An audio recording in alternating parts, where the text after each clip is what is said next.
يعطيك العافية دكتور. عرفنا باسمك إذا سمحت، واحكي لي برأيك نحن سوف نصل إلى الطريق إلى القدس. نهاد عوض، مدير مجلس العلاقات الإسلامية الأمريكية كير في واشنطن دي سي.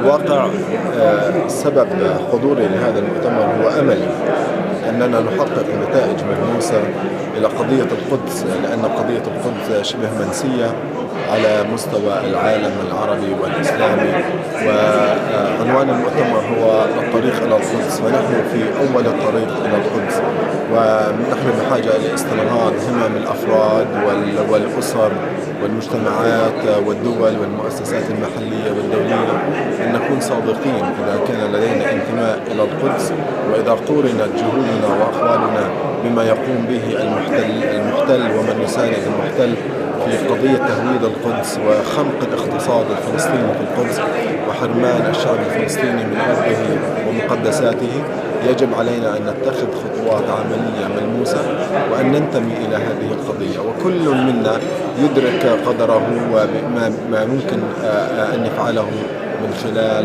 دعم المجتمع الفلسطيني في القدس، سواء المسيحي أو المسلم، مقدسات المسلمين ومقدسات المسيحيين الآن تتعرض إلى خطر خطير، وهناك مشاريع عديدة يقوم بها الأردن، وهناك مؤسسات للقدس في داخل الأردن وفي فلسطين وفي بلاد أخرى. يجب أن نبحث عن هذه المؤسسات ونخدمها بما تستحق وبالإمكانيات المتوفرة لنا. دكتور، أنت حكيت أنه إحنا لازم نقوم لازم نكون عمليين. ما يعني شو قصدك بهذا الكلام؟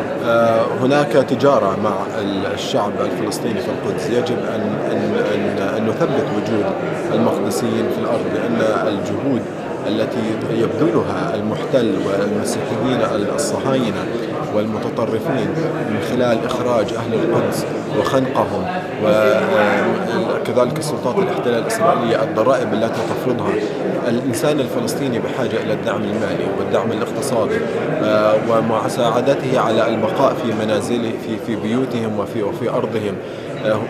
يعني كل إنسان بغض النظر عن موقعه يجب أن يكون لديه حس بدعم الاقتصاد الفلسطيني. كيف؟ هذا تعود إلى الشخص. لا يمكن بهذه العجالة أن أسرد ما يمكن فعله للقدس، لأن كل إنسان يعلم ويعرف كيف يمكن أن يساعد أهله. شكرا لك. شكرا.